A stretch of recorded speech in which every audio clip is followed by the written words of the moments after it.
welcome everyone back. We've had our first two discussions and panel discussions, and thank you for taking a look at our sponsors. We very much appreciate all of our sponsors for this policy summit, where it's very different, but it's we're making it work, and we appreciate all those who are participating. This panel is being brought to us by Educate Texas, who is a longtime partner of the TBLC on a variety of education-related fronts, and we thank you, Educate Texas, for your support. I'm going to jump right in. It's my pleasure to introduce today's panelists. Senator Larry Taylor represents the Texas 11th District and is also owner of the Truman Taylor Insurance Agency. Before his election to the state Senate, he served 5 terms in the House of Representatives, and currently he serves as chairman of the Senate Committee on Education. In 2017, Chairman Taylor was appointed to the Texas Commission on Public School Finance, which explored ways to update and improve how Texas funds its schools. He also served on many boards focusing on the areas of education, economic development, and conservative interests. Chairman Taylor graduated from Baylor University with a BA in Business Administration. Scott Flannery, United Healthcare, is the Chief Executive Officer of United Healthcare North Texas in Oklahoma. He's worked for United for almost 22 years and has served in this position since October 2009, where he's responsible for health plan operations. He's Vice President on the board for Earning by Learning of Dallas and is a board member of the Healthy Industry Council of North Texas. Kelly Hall is President and CEO of the Longview Chamber of Commerce. She served as president at 3 chambers prior to beginning her current position, and she was named the Western Association of Chambers of Commerce Executive of the Year. And she received her Certified Chamber Executive certification from the American Chamber of Commerce Executives. And in 2019, the Longview Chamber was named Chamber of the Year by the American Chamber of Commerce Executives.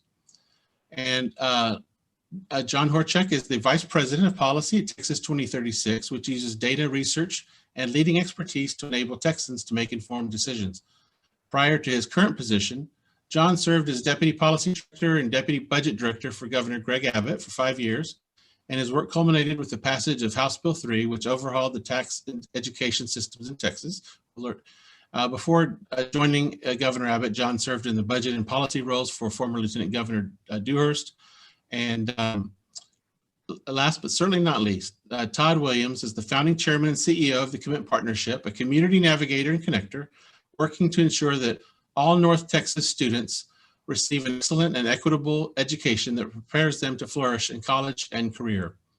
Before founding Commit, Todd served for 8 years as the education policy advisor to the mayor of Dallas. And in 2017, as with Chairman Taylor, Governor Greg Abbott appointed Todd to the Texas Commission on Public Schools. What a good day that was. Prior to dedicating his effort to a full-time volunteer to public education, Todd served as both a partner and a global co-head of Goldman Sachs Real Estate Private Equity Investment Area. And with that, Todd, I turn it over to you for a very important discussion on education outcomes and House Bill 3. Thank you so much, Justin, and thanks everyone for tuning in to learn a little bit more. I was asked to just give a very quick summary before we get into the panel, just to very highlight about HB 3. As many of you know, it was the result, as Justin mentioned, of 31 of the 35 recommendations that came out of that commission were actually in the bill, which Senator Taylor authored. It injected about $6.5 billion of new budget into the state biennium budget for public education, while providing about $5 billion of tax relief. It's been widely recognized both within Texas, but frankly outside of Texas, through numerous conversations that I've had, as really a landmark piece of legislation in terms of its focus on equitably driving investment toward those populations of students that needed the most support, and also via investment in specific strategies that were data backed in terms of them being effective. Such things as full day pre-K, requiring every early grade teacher to demonstrate competency in the science of reading or literacy, increased funding based on the concentration of poverty within a district, outcomes funding, so for every student that graduates high school and is deemed college ready or career ready, and then enrolls in college, enlists in the military, et cetera, the district will receive a certain amount of funding. And then 2 very major optional funding streams, one being the teacher incentive allotment, which pays our best teachers to stay in the classroom longer and to actually be incentivized to go to the schools that need them the most, as well as the additional days school year allotment, which is increasingly important given the COVID recovery loss we're facing. So I guess I'll start off my question for all of you on the panel, and maybe Senator Taylor, I'll start with you. You know, leadership has generally come out in universally in its commitment to K through 12 funding through the Senate and the House budgets, with base budgets indicating sufficient funding to make sure that it's adequately funded, including enrollment growth. Given those facts, what are each of you most concerned of when it comes to K through 12 investment for the next 2 years, particularly in light of the impacts of COVID on teaching and learning? I'll start with you, Senator Taylor, if you don't mind. Well, thank you, and thank you for allowing us to be a part of this panel today. Todd, as you know, work on House Bill 3 was all about closing gaps and trying to give all of our students opportunities to get a great education. So the most important thing to me, you know, is particularly the COVID and the economic downturn, the budget situation. Our biggest concern was make sure we maintain the significant investment we made in education through House Bill 3. You know, HB 3 was really the culmination of realizing that we had to do something, or the Texas future was not going to be the bright future that we would hope for our kids and for our future of our state. So this was an investment that had to be made, and it's important that we continue that investment even during time when the economy may be a little slower. So my you know, and of course we just started rolling it out after last session, and then COVID hits. So not only do we have to maintain the funding, we want to make sure we maintain the momentum behind it and get through COVID to the other side and continue on some of the processes that we started to make sure that House Bill 3 is not only implemented, but implemented with integrity as it was designed. You know, we didn't just throw money at the problem. We threw into programs that have been proven to work in different areas. And so it's a huge investment, but it's very important. When you say we're getting generally good, you know, hearing good things about maintaining funding, I would almost say I've not heard anyone say they're not for maintaining that funding. In fact, our finance chair just the other day in one of our hearings, she sent out a survey of all the members of the finance committee, and everyone's number one goal for this session was to maintain House Bill 3 funding. So I feel pretty confident that's going to happen. The governor's on board, the lieutenant governor's on board, the speaker's on board. I can't imagine anyone in any type of leadership position is not on board for doing that. And our budget picture has turned out a little bit better than we were hearing back in July. So I feel very confident that is going to happen. You know, now we got to deal with what do we do with COVID and how do we get caught back up? And so this is a big issue. We've got a lot of folks that aren't there. The kids don't, and the students, the teachers and the districts don't even know where these kids are. So we've got to locate those kids, one. And then we have kids that are still enrolled, but their attendance is abysmal. And we've got high school students missing over 70 days. So we're going to have a lot of, you know, we've always talked about the summer slide where the kids kind of lose and kind of fall back a little bit during their normal summer time being off. But with COVID, this has been a significant amount of time that a number of our students have not been participating at all, or if they've been participating, it's been on a much smaller scale than normal. So we're going to have to figure out how to get through this. And I will just say real quick, and I'll let some other folks talk, but, you know, COVID, I say this all the time, has been a real educational opportunity. In some cases been terrible, you know, oh my gosh, this is terrible how we do this. But we've also learned a lot of things. And Todd, you know, we talked a lot about technology on the School Finance Commission, and now we're getting there. We've got one-to-one devices for all of our students in Texas. We're working on connectivity to have, if not all of our students, almost all of our students have connectivity at home. We're not there yet, but we're making great progress in that. But that's going to allow us to do a lot of things differently than we would have done in the past as far as making up this time. So, you know, now is the time to learn the good lessons of COVID and put those into place. And, you know, some of these things we've been working on for a number of years, trying to get more technology in the classroom, those types of things. And we're there now. Like I say, no one was looking forward to COVID, but now we've been through, we might as well take advantage of the opportunity that we've had.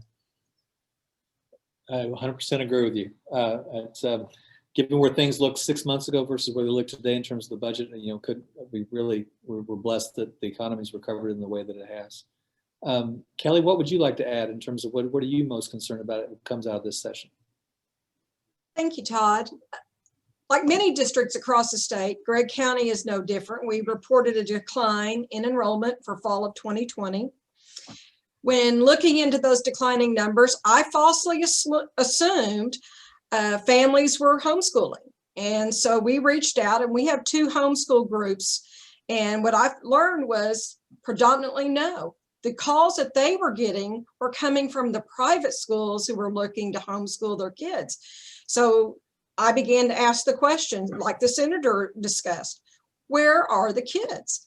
I know that our schools have been reaching out to the families. This has proven really difficult this last year and again this spring. And so schools started asking, perhaps is it time that Texas revisit requiring families to report information to the school district in which they live? This is common in other states. It's just not something we've been comfortable with in the state of Texas, but we're living in different times. So back to the question, where are the kids? When visiting with our school superintendents, what I learned was families who live in poverty are more likely to keep their kids out of school. The little ones are being watched by the older kids in their family units. This allows the parents to go back to work. Many of these families work in industry sectors that have been hardest hit by COVID, like hospitality. So with the declining enrollment, this translates into fewer dollars. Looking towards the future, I have to wonder if Snapshot Day is the best way to approach school funding. It will be interesting to see if remote synchronous instruction and asynchronous instruction calculations works, especially with the breadth of the rural broadband issues.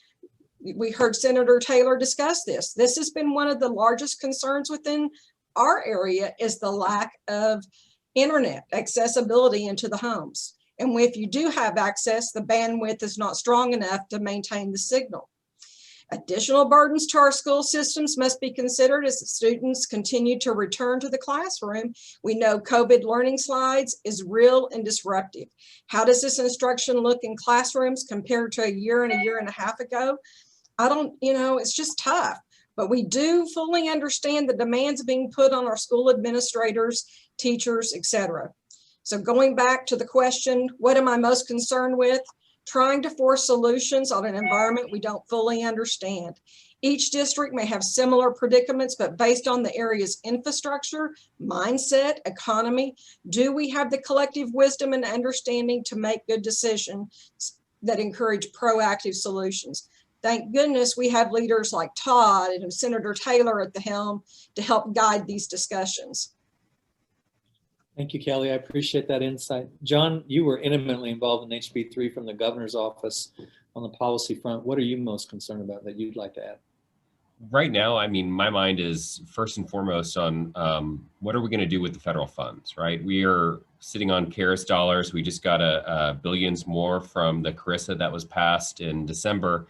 And it looks like Congress is going to be sending, $1.9 trillion more out to the states with another round of funding for education. And that's a lot of money. That's a lot of money that can do a lot of great things to address the learning loss issues that Kelly and Senator Taylor just mentioned. Learning loss is real, it's inequitable, and it'll be exacerbating the disparities that House Bill 3 was really oriented to address. And we need to be comprehensive and use all tools available to address it. But we also need to think about sustainability and what will 2023's budget look like in 2025, and what are the maintenance of effort rules that the federal funds are putting down. We all know what happened in 2011 with education funding. That was the 2 years after the state received a significant amount of federal funds in 2009 and as part of that stimulus effort. I'm heartened that leaders like Senator Taylor and his colleagues in Senate Finance have made very clear in the previous discussions at Senate Finance that they have this very much on their minds. But we need to make sure that we're maximizing the utilization of those dollars without setting up future difficulties, because just recovering is going to be hard enough. Let's make sure we do it in a sustainable way. I agree, John. Scott, what would you like to add? I don't know if I have a whole lot to add. I think that the other panelists have done a really good job. I think John hit on something very interesting, which is really around kind of the recovery, right? And so I think it's really hard to make a case that the investment is getting kind of the full brunt of the investment just based off of the pandemic and the way things have happened. But I think it's going to be incumbent upon everybody, business leaders as well, to make sure that we make the recovery and that learning loss that we know has existed, close that gap as fast as possible. Because if you think kind of pre all of this, we felt like we had, or at least the business community felt like we had a learning gap around hiring the right level of employees into our workforce.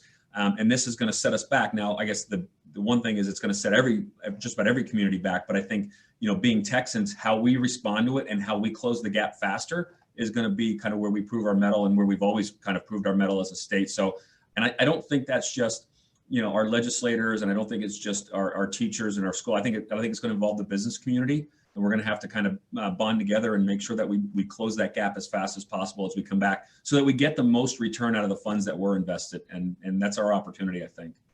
So what makes me think about is how do we do that? I agree. I think the business community was critical in 2019. They were very loud and vocal in terms of wanting to invest in our kids, because obviously K through 12 and higher ed is effectively a workforce pipeline for the state, and it's our future, as Senator Taylor mentioned. Senator, if I could pivot a little bit to a different kind of question, which is, you spent some time in the House. You've obviously been in the Senate. You've seen the legislative process for a number of years. HB 3 was a little bit interesting in that it was really based on a year-long commission that was very focused on studying and researching and data, and then trying to effectively drive strategies towards specific groups that were backed by data. And as opposed to giving a certain amount of funding to schools, 1,100 something school districts around the state, and then hoping that they'd all spend it as effectively and efficiently as possible. My question for you is, how do you think about that approach going forward? Can it be expanded into things like in higher ed or workforce? Just curious as to, we all looked at that commission as a little bit, we didn't know what it was going to be, but then it obviously turned out to be quite a benefit, I think, ultimately. But I'd be curious as to your perspective on that process that we went through there. Well, as you know, Todd, that was a year-long process, and we can't give a year-long to every bill that we consider in the legislature. But on important things like that, I think it's a key part of getting it done and doing it right. Higher ed is one of those things that's certainly changing. It was already transforming before COVID, but it's gone through a lot of transformation. We've got a lot more online, those kind of things. There's so many opportunities to do things differently, and in some cases a whole lot better by taking advantage of this technology. I had a lot of pushback. We were trying to do the school finance commission. If you remember the session before, we had people just want to put more money in it. And we've tried that before. And frankly, we've put more money and we got no difference in the outcome. So it was important that we didn't just do a big investment, but we had to invest it in the right places, allowing flexibility for, as you mentioned, 1,100 districts. We don't want to be very prescriptive on everything, but we want to direct it and target things. And then we did things that are very unusual for state government, just funding on outcomes. We do that a little bit with Texas State Technical College, where we actually pay them based on the benefit they're giving to the state. So we're starting to get into some of that, but those are really strong incentives for whatever institution you work with to pay for the outcomes that you want. At the end of the 12, 13, 14-year public school career, we need to expect that these students are capable of doing whatever's required for the next step.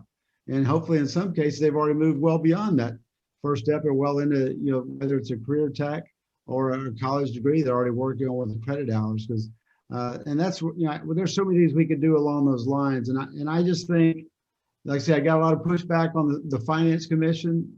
People told me we've already done commissions on it. We've got studies on shelves all over the Capitol. But if you get, and the real key to how that Finance Commission worked was the makeup of the commission. You can't just get one group of people together and go through and figure out, oh, here's what we think. You've got to have a diversified group with different opinions and bring them together. And not only that we had diversified opinions, but we had people willing to kind of put aside their differences to talk through these issues and really dig deep into this to get beyond what their original perceptions were. And if you'll remember, Todd, we came up with unanimous recommendations out of that very diverse group of people. And that carried it so far into the legislative session because nobody could point to it, well, that was just what those guys wanted to do. It was what everybody in that group wanted to do. And it carried a lot of weight into that session, gave us a lot of momentum to get that thing done. And as you know, we ended up passing that bill, which is unheard of. You may get some unanimous decisions at the school board level every now and then, right? But to pass something in the legislature unanimously is unheard of that has to do with education. With 1,000+ different school districts, they're all in different situations. It was quite a feat. I don't know if we can repeat that to that high level, but certainly we need to be doing those kind of studies on a number of issues. But I'm not sure if everyone's excited about spending a whole year on it like you and I did. Well, you're right. Ultimately, sometimes it's the outcome that gets you excited to perhaps do it again versus being frustrated. Kelly and Scott, just to follow up on some of the comments that John made about the stimulus dollars, what's really important to you as you think about this money coming down from the federal government in terms of how it's spent and what should it be spent? What would be your recommendations for the legislature to strongly consider? Kelly, Well, I'll start with you. Okay, thanks. So one of the things that we've unearthed during this last 6 months or so is, as a community, we have a responsibility to do our own mapping and alignment of resources to ensure that we understand where the state and federal dollars are coming from and how they can be utilized. Because a significant piece of House Bill 3 was the public-private partnerships. Businesses need to be at the table helping our schools be successful, not telling them what to do, but building on their strengths, building on our strengths, and aligning to make sure we're meeting the district's goals and objectives that have been established for them. So an example of that took place in our own community, Texas Workforce hires the East Texas Workforce Solutions Center. We have a strong partnership with them. They receive federal funding in order to purchase software that allows us to do career fairs, etc. Well, this is a piece of House Bill 3 and House Bill 5. So we were excited that we could bring our business community to the table. We had been working on it with our area high schools. And then all of a sudden, I mean, literally, we find out, nope, you can't do that because they're not middle school students. Well, that wasn't the campus needing the help. So shame on us. We did not do our homework. We did not make sure we had not properly mapped out the resources to ensure that we were in alignment. So I think maximizing those dollars is critical, but each community has a responsibility to gain understanding and clarity of where the funds come from and how they can be used. Thank you, Kelly. Scott, what would you add? Yeah, so the only thing I would add really is, well, two things really. One is I would like the legislator to focus on how do we get our teachers and our kids back into the schools safely, right? So I'm not advocating that to be premature because, again, that's an important part of it. I think the other thing that's pretty interesting from a business standpoint is, and we say this all the time, and it's kind of cliche, but true, is we're never going to go back to business as normal.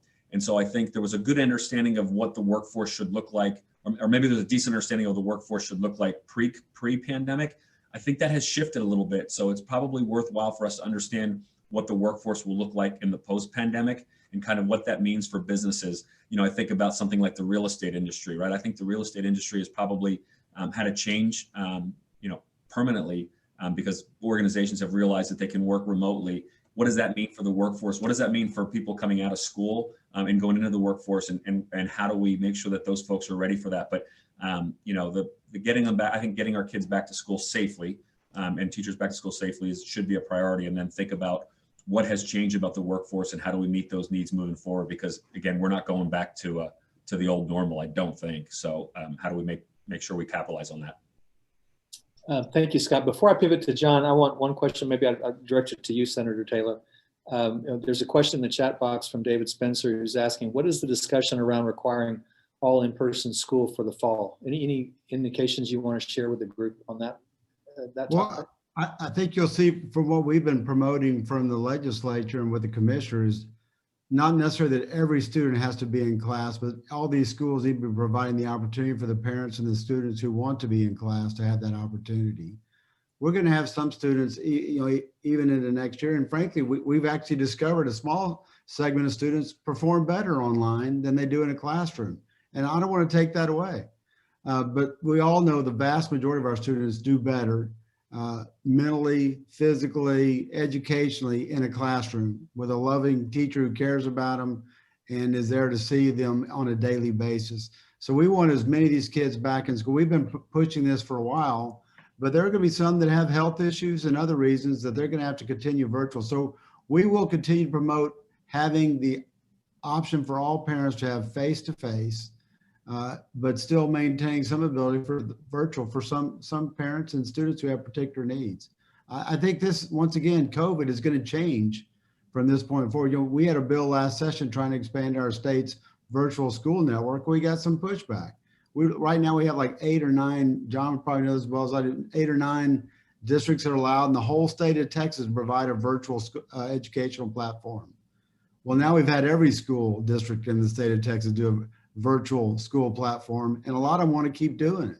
Right. And I certainly think we'll have a lot more help getting that done this session, provide those opportunities. But like I say, some students do well with it. Most of them need to be face-to-face, and we're trying to get that done from the state level. It's been a little frustrating, to be honest with you. We talk about closing these gaps.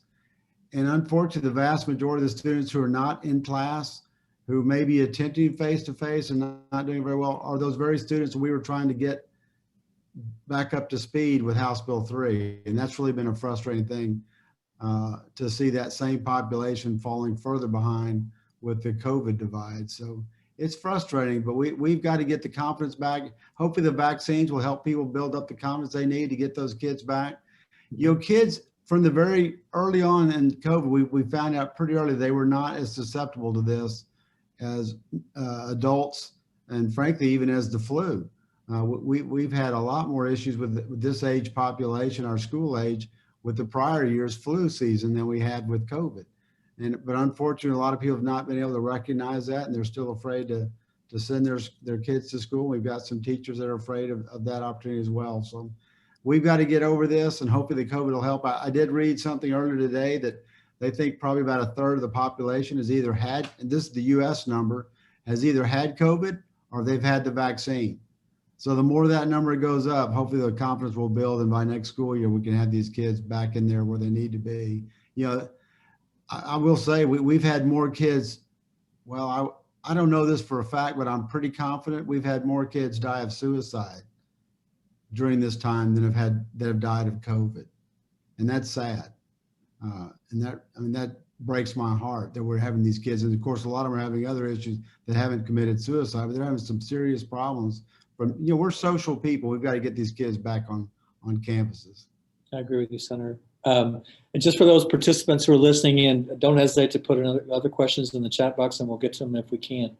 I'm going to turn the questions to John. John, we spent a lot of time talking, along with many others, about we were hoping pre-COVID that 21 might be a higher ed session or a higher ed workforce session. Obviously, the budget constraints have kind of hindered that. But in your world, what would you love to see happen in 21, and what do you hope we position ourselves for 23 on the higher ed workforce front? Yeah, it really felt like HB3 in 2019 was ready to hand off the baton to some really good community college and higher education and workforce reforms. For all the reasons that have been discussed with the COVID and the learning loss, we're going to have to put a little bit more focus on the learning loss portion. What are we going to do in terms of extended school year? What are we going to do in terms of intensive tutoring or other options that may be out there?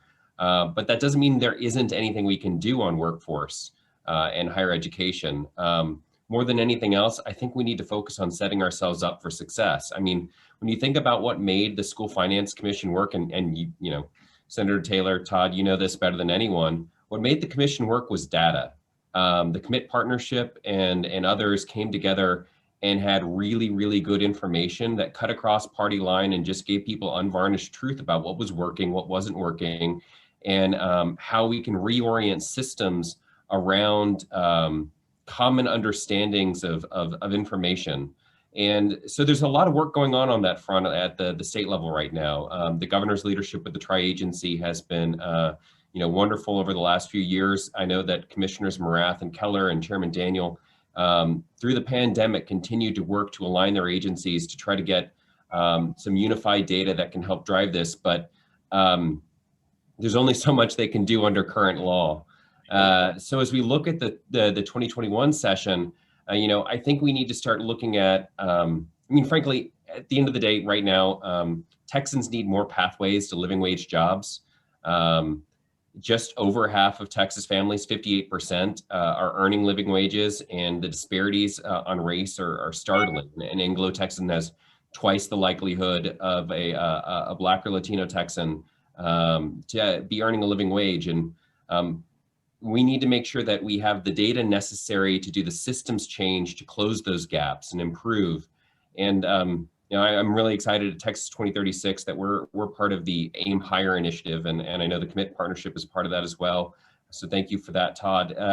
It's really about having private sector demand for workforce reform and better career alignment so that we can meet not just the employer's needs of the future, which is huge. Employers say that there are skills gaps that need to be filled for them to meet their full economic potential.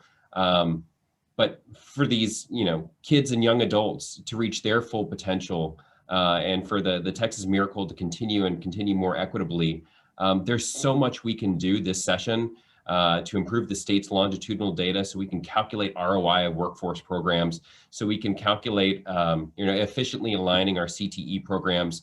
There's so much we can learn from the places in the state that are doing it right, and transmit that out throughout 254 counties. So regardless of where you live, you have a chance at achieving the Texas dream. So a lot of work to do, and excited to get it done. Thank you, John. Scott or Kelly, anything you'd want to add on that front in terms of higher ed workforce this session and next? I think John said it well. And data, no matter what, I say this kind of tongue in cheek. It is a business, right? We're in the business of educating our children, preparing them to be ready to go in the workforce, and data is paramount in any well-run business. And so I think John said it best, right? It's all about being able to have the information and make decisions based off of that. Okay. So let me pivot to a hot topic, Senator Taylor, that's being discussed a lot today, and that's the STAR exam. As you know, it's becoming a flashpoint again for controversy, but sometimes what's lost in the arguments is the recognition of the importance of data to make informed decisions on the policy front. Can you talk about, tell me how you and your fellow legislators think about the STAR for this year, but just in general, the use of data to inform your decisions? Just like the discussion you just had, data is key, and you have to know where you are to make decisions. And without that, you're just kind of wandering around and think, well, just put, we could throw more money or whatever. You've got to know what's happening. And in our case, with Texas being such a large state, very large number of districts, we have a whole lot of different approaches to things, and some are working better than others. So I would say the data that we get from the STAR test particularly is key to how we, one, identify where we need help. And how would you do that without the STAR? And then where do you see the high flyers? We have some very innovative districts that have done amazing things, but you'd never know it without the STAR test and our accompanying A through F system to identify, because a school district doesn't get to pick their students. Right. The students who live in that area go to that school. And in some cases, you may have a high percentage of low income students. But with our A through F system, we actually measure growth, not just attainment, because they're as long as they're growing those kids by more than a year at a time, that's a good district. They're doing a good job. And if they're doing, even better than that, we should recognize that. And one of the biggest surprises when we roll out the A through F with the new changes measuring growth, we were all told it's just going to measure the kids that, all the high income kids are going to do well. No, we had a whole bunch of low income, high percentage low income districts who got A's and B's, and they ought to be recognized. And the schools were actually excited to actually be getting recognized for the hard work they've been doing and the things they had done. So one, it tells you where the district is, where the campuses are. I mean, for a school district to use that kind of data is important for them. They may have a department that's not doing well with those students, and we need to know that. So this is just very key. And when you say it's a hot topic, I guess you're referring about whether or not we should do the STAR test this year. We've already taken away the A through F for this year, because the A through F is based on growth. Well, we didn't have a STAR last year, so you can't have that part. So we're not going to put out A through F without growth. Secondly, we're not having ramifications for the students. No one's going to be held back because of this A through F. But we need to know exactly where we are and how bad it really is for these students who've gone through COVID and to kind of give us an idea of how far behind, what do we need to do to get caught up. But if you don't know that, I mean, I go back to when this first started. The first accountability system in Texas started back with Ross Perot, if you'll remember that. And it was what promoted that commission back then was the fact we found out kids were graduating after 12 years of a public education who could not read. That's back in the day we didn't know where you were, and we are never going back to that. Right. We're going to make sure our kids, frankly, I want our kids leading the country. And unfortunately, right now, we're not leading in a lot of categories, as you know, Todd, in the 30s and 40s in some of those categories. And I don't know any Texans going Yahoo or number 35. That's not in our DNA. And we're going to get up there. We're going to be leading this country in education. I'm excited about where we're headed in that regard. We're going to bring technology to bear with what we picked up and learned from COVID. And we're going to meet these kids where they are with their skill sets and the way that they best learn. And we're going to lead. And I'm excited about it. Thank you for that. I appreciate that. Anybody else from the panel want to add to that question? Hey, Todd, I'll just piggyback for a moment. I think COVID has definitely opened the door for new conversations. And I believe that in testing, I believe that we need good, solid data to measure against. Our schools have been given the opportunity to show off how they can overcome barriers while achieving excellence. And in Longview, this week, we just announced one of our middle schools, STEAM schools, as being a school to watch. I think that's exciting that Longview ISD has a middle school that's a school to watch under this current environment. And that's because they believe in creating an environment that fosters true innovation. And House Bill 3 has definitely helped them do that by focusing on CTE, P-TECH, New Tech high school models, the CCMR outcomes for special education. I would just hope that we would continue to take that 50,000-foot view and have the bumper rails in place so these schools can be successful and they can show off their strengths and how we can overcome this. Thank you. Anyone else? Yeah, I'd like to add, I mean, the founder of Texas 2036, longtime civic leader Tom Luce, likes to say, without data, it's just your opinion. And don't get me wrong, I'm on a panel here with people whose opinions I think are wonderful, but I think we all need data, and it made the commission possible. And we were forced to reconcile with the fact that, things weren't great. That's why HB 3 was so necessary. Data provided transparency and shine a spotlight onto things that are frankly uncomfortable at times to discuss. And we don't want to turn off the spotlight when we haven't solved the problems. We can't just go back into darkness, and that's what a lack of data will risk. And it's not like the people of Texas understand this, right? We did a poll in January, so just a couple weeks ago, and asked, what should be on the table when we're talking about education this session. And 68% of Texas voters said that we needed to use all available tools, including standardized testing, if we're going to address and remediate learning loss. Fears about learning loss are large and justified, frankly, and we can't unilaterally disarm when we have so much work to do to help these kids. We need to care enough to find out how they're doing, and then we need to give them the resources to achieve their full potential. Thank you, John. Let me pivot to ask each of you to spend 1 minute before we go to, if we have any questions from the audience. Talk about, if you wouldn't mind, each of you just spend 1 minute and talk about what your personal vision is, or your organization's vision is, for the education of Texas in the future. Scott, let's start with you. Yeah, thank you, Todd. So I kind of have two hats on as I participate in this panel. One is I'm here representing the Collin County Business Alliance as part of the education committee over there.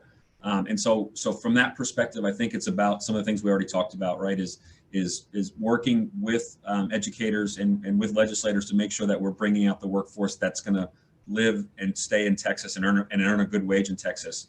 And then as an employer, representing an employer, it's the same need, right? Which is, one of the reasons I got involved in this was I felt pretty passionate about the fact that we can't, and John alluded to it earlier, we just can't stand there and say the workforce isn't here, right? And so be it. We've got to get engaged and say, here's what the workforce should look like, and not what the workforce is going to look like next year, but what it should look like in 3 or 4 or 5 years from now. And that's, I implore my fellow business leaders to get involved in that, because you can't just sit there and say the workforce isn't there and not contribute to creating it. So that's my perspective on it, and I think that falls in line with the perspective of the leaders of the Collin County Business Alliance as well. Kelly, what would you add? What's your vision?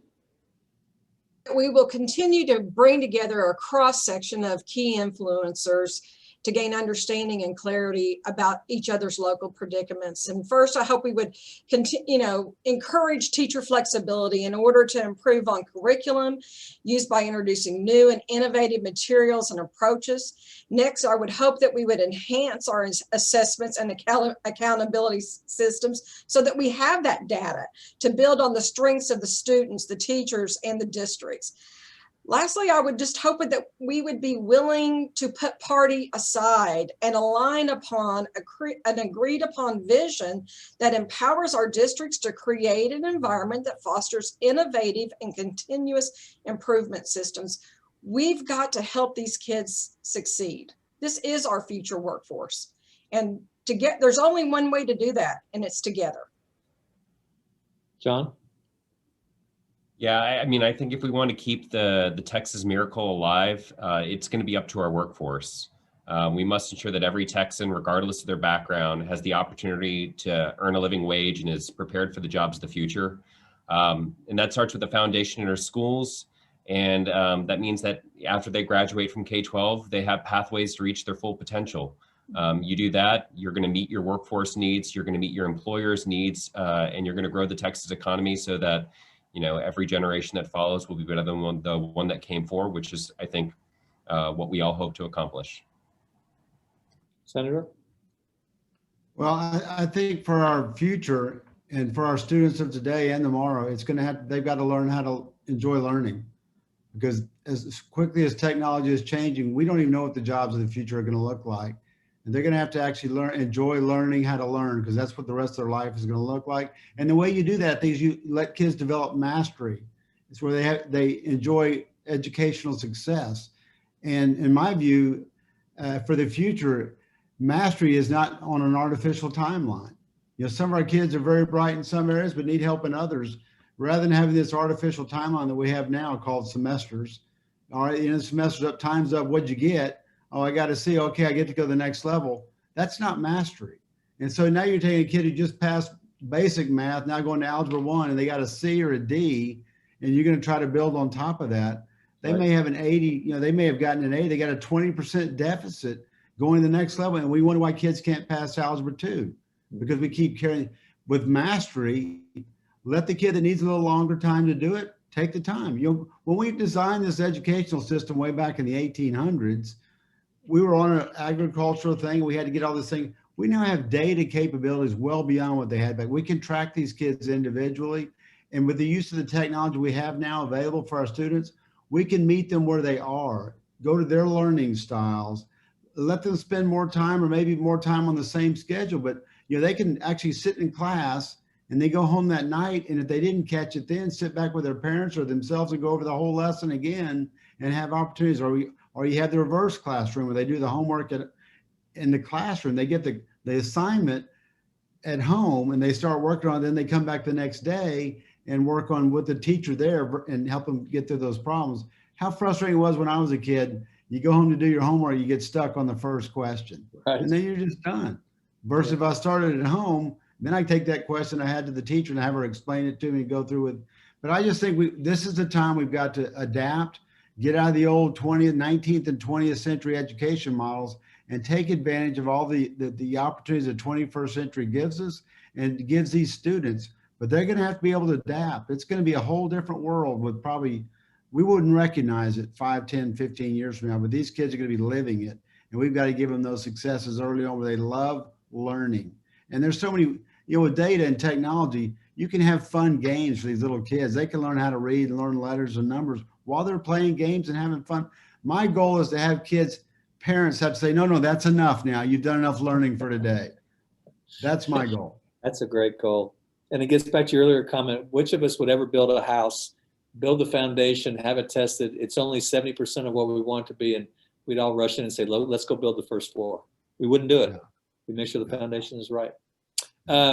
Thank you for those are great comments on that. I'm gonna go to the audience. I've got a couple of questions here and I'll open up to anybody that wants to answer them. From Sam Winkler, what ideas are floating around to catch school children up for the learning that they've lost? Who wants to start? What are you hearing? I'm happy to go if the senator. Well, one of the great things I've heard is retired teachers willing to help tutor. You know, our teachers are going to be overwhelmed when these kids start getting back and trying to get caught up. Having retired teachers are most capable people I know. Having come back and help with tutoring is a big thing. I think technology, like we've talked about, we already did the extended school year through House Bill 3, but I think we can give, you know, a lot of these kids the opportunity. They already have the device. Give them some little things they could do over the summer. Make it fun, not like all day, every day, but, you know, give them something they can work on. Younger grades, you can have little contests. Who gets to the highest level in this game, or, you know, who gets the most credits or whatever. We've got to be creative to get these kids back in. And it's not going to be a matter of just class days. There's only so many class days that you can do. And you can't have little second, third graders stay for an extra hour or two. You're beyond their learning potential for that day because you're no longer using that attention span that they have. So we've got to come up with creative ways. We've got to quit thinking about the way we always did it before. There's too many opportunities out there to get these kids caught up and back on speed, and frankly move ahead from where they would have been if we'd stayed on the old system. John, did you have something to add you wanted to add? Yeah, I think the senator is absolutely right. Intensive tutoring is going to be, you know, a huge component of possible solutions here. The state of Tennessee, which by the way is having an entire special session on learning loss. This is one of the things that they've been piloting out there and have had really effective data come out so far, just in COVID, real-time, you know, solutions. So it's something we should be looking at in terms of how we can leverage intensive tutoring. And then with regards to the additional days of school year, I mean, that was such a huge component of HB3, and there are ways that you can, you know, expand it in terms of for future calendar years with the sunset of 2023, so we don't draw, you know, costs into the next biennium, but you know, for those kids that would benefit from full day funding or would benefit from even more time, create paths where they can catch up over the summer, either in person or technologically. I'm going to try and attack two questions with one question. John Fitzpatrick and Jacob Freyer asked a series of questions. John's asking, is there one example on data that we could share that would make a difference to Texas students or families? And Jacob is asking about what can ISDs and higher education do this spring to ensure that 2021 graduates who are scheduled to graduate this coming May will enroll this fall and not repeat the decrease we saw in September of last year. Just as a data point, I'll share, in Dallas, we just compared college applications from beginning of February last year to beginning of February this year. And across all our 10 districts that we work with, applications are down 25%.